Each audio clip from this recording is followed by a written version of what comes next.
We now come to standard 1B, independence and objectivity. Members and candidates must use reasonable care and judgment to achieve and maintain independence and objectivity in their professional activities. Members and candidates must not offer, solicit, or accept any gift, benefit, compensation, or consideration that reasonably could be expected to compromise their own or another's independence and objectivity. This is extremely important, and the concept of independence and objectivity keeps showing up in other standards also. There is really one core point being made in this standard, which is that we as investment advisors need to be independent and objective. And then the second sentence is just saying that anything such as a gift or a benefit or additional compensation that compromises independence and objectivity should basically not be allowed or should be discouraged. Before going further, let's understand the importance of this standard. Let's say that you write research reports on a few companies, and there is a perception that you receive expensive gifts from these companies and then write very favorable reports. So there is the perception that your independence and objectivity is compromised because of the gifts that you receive. Does that hurt your professional integrity? Obviously it does. People who believe that you are receiving gifts and then writing good reports are not likely to trust your reports. Not only does this hurt your professional integrity, it also hurts the integrity of your firm, and it also impacts the industry that you operate in. So when one person in an industry is operating unethically or is perceived to not be independent and objective, that potentially hurts the overall industry. You can see that this is an extremely important standard and needs to be understood well. This standard also indicates how independence and objectivity can be impacted, and that's shown right here. It could be through gifts, benefits, compensation, and so on. As you might imagine, in the investment analysis industry or the investment management industry, there will be several external forces which try to influence the process by offering analysts and portfolio managers various benefits such as those shown over here. Let's now look at the guidance, and here we will look at the different situations and circumstances where potentially independence and objectivity might be compromised. To help you understand this well, let's just create a scenario. Say you work in the research department of a large brokerage firm, and say that this brokerage firm also has an investment banking department, but you are here in the research department and you are writing reports on large pharmaceutical companies. So you evaluate the companies and then you make recommendations as to whether investors should buy the stock or hold on to the stock or potentially sell the stock. Now, or who might try to impact or have an influence on the reports that you write? One is buy-side clients. And let me just make a clarification here. When you work at a brokerage firm and you are creating reports and then disseminating those reports to a wide audience, you are referred to as a sell-side analyst because you are selling your services to other entities. One entity that will use your reports is buy-side clients. So an example of a buy-side client would be a large mutual fund. So mutual funds obviously have large holdings. Say there is a particular mutual fund that focuses on pharmaceutical companies, and say that this particular mutual fund has a large holding of Pfizer stock. Pfizer is a major pharmaceutical company. Now, obviously, this particular buy-side client, the mutual fund, would not be too happy if you publish a report with a negative view on Pfizer stock. So potentially they might try to influence you to write favorable reports. Another scenario is investment banking relationships. Now, taking this example further, I already mentioned that your firm also has this investment banking department, and say the investment banking department is trying to work with Pfizer to do a secondary offering. So this department is working with Pfizer to raise more funds, and for this particular service, or if the investment banking department wins this deal or this project with Pfizer, they will make a lot of money. Now, what the investment banking department might try to do is influence you to write positive reports on Pfizer. But again, that is not something that you should do. Your reports should be totally independent and objective. Another influence might come directly from the public companies. So Pfizer, for example, might directly try to influence you through gifts or through other potential benefits and encourage you to write favorable reports. Next, we come to issuer paid research. Let's say there is a company that is not widely followed, and this company approaches you to write a research report, and you are being paid to write this particular research report. Clearly, there will be potential conflicts of interest over here, and obviously the company would want you to write a favorable report. Travel funding. Let us say that this company that wants you to write a research report then asks you to visit its headquarters and visit its facilities across Europe, and your entire travel is funded by this particular company. Again, that introduces several potential conflicts of interest. Credit rating agency options. We change gears a little bit here, and let's say that there is a friend of yours. So this is your friend. He works at a credit rating agency. You write reports on pharmaceutical company stocks, and let's say that this friend of yours issues credit ratings to bonds that are issued by pharmaceutical companies. Now, just the way you can be influenced, or there is a potential for external entities influencing you, similarly, there is the potential of external entities influencing your friend.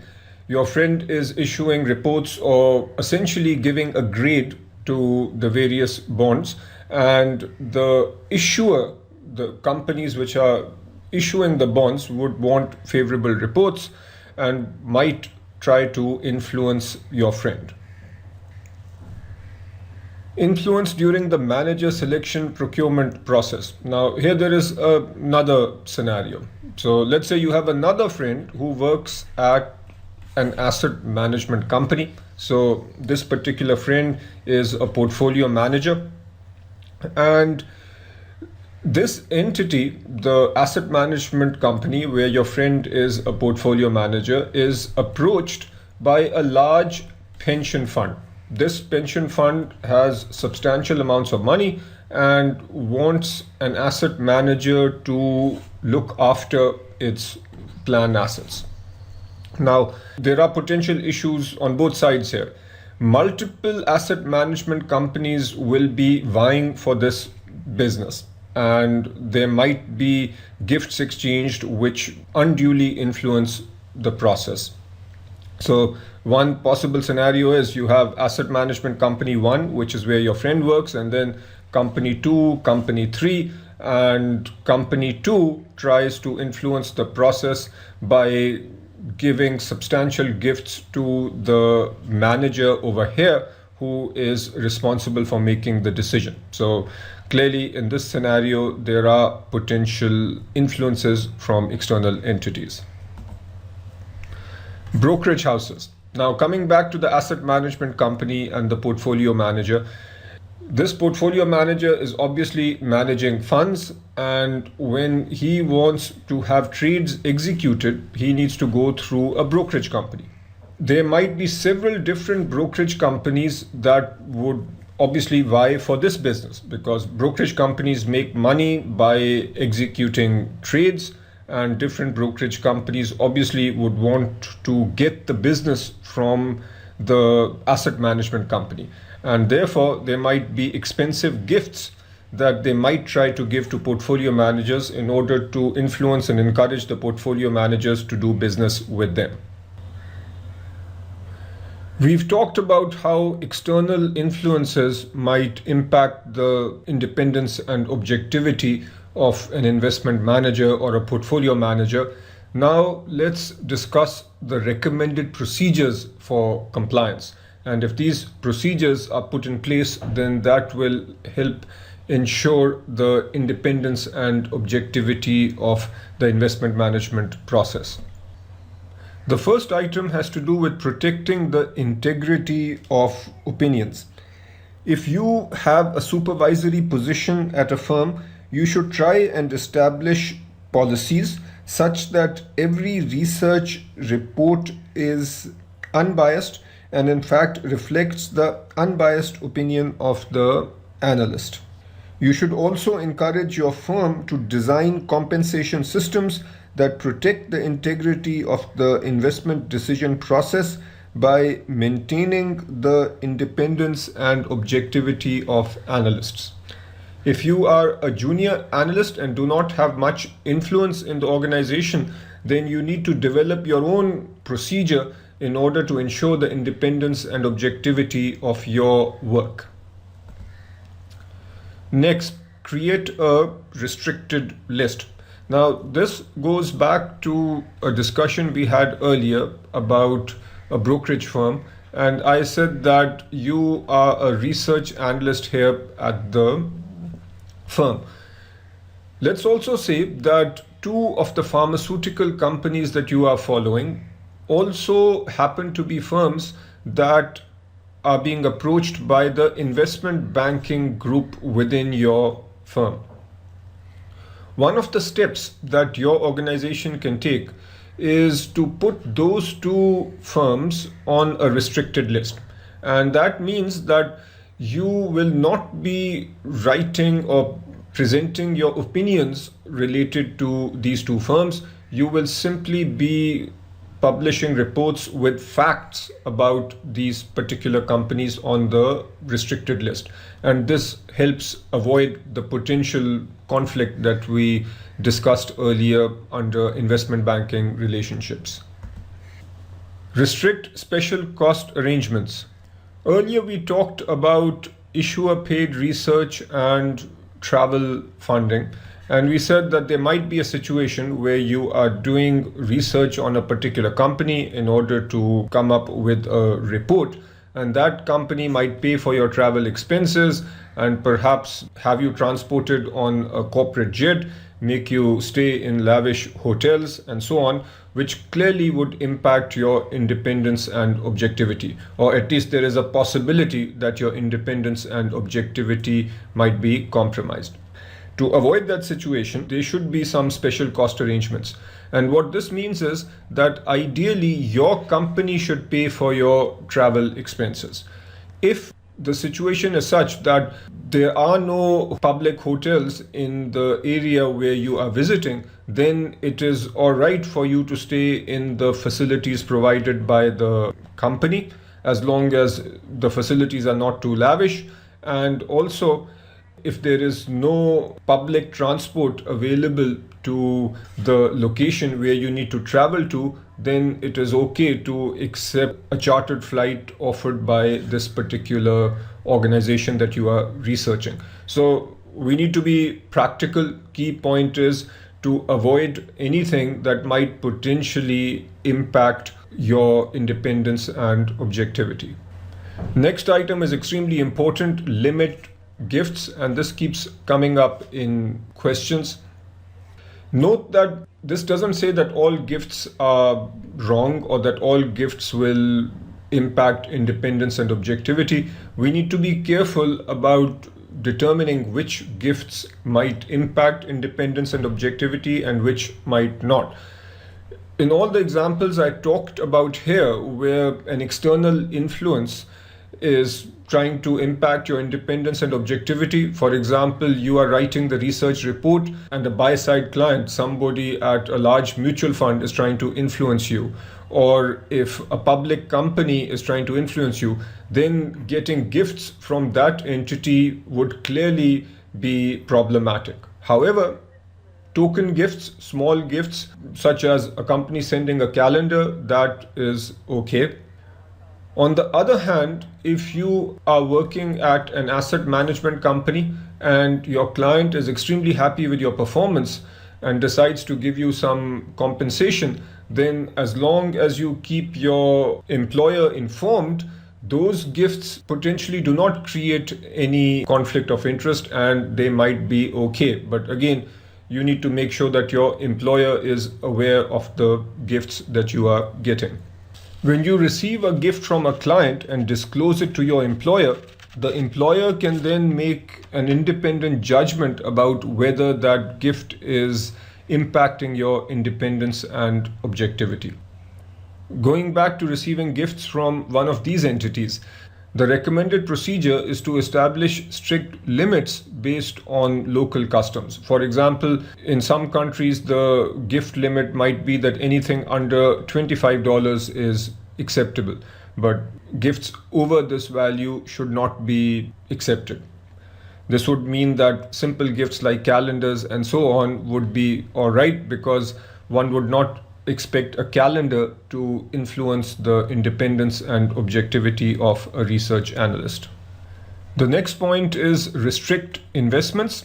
Here you need to encourage your firm to develop formal policies related to employees purchasing equity or equity related IPOs.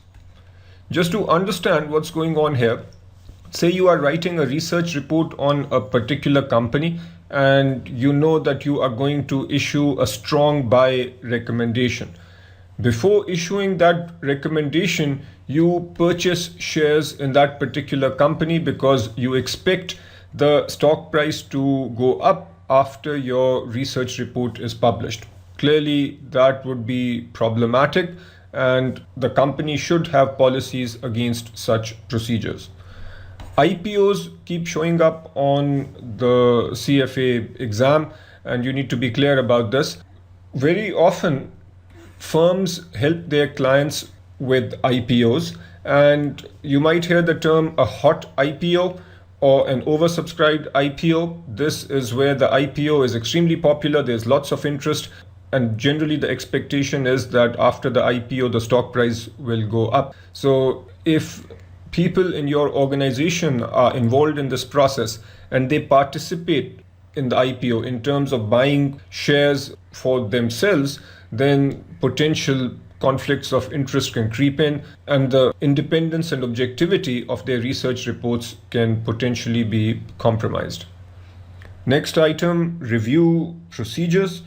You should encourage your firm to implement effective supervisory and review procedures to ensure that the analysts and portfolio managers in your company comply with policies related to their personal investing activities. Notice that CFA Institute does not put down hard and fast rules. The judgment generally is left to the organizations concerned to put in place the correct policies and procedures so that independence and objectivity is not compromised. Independence policy.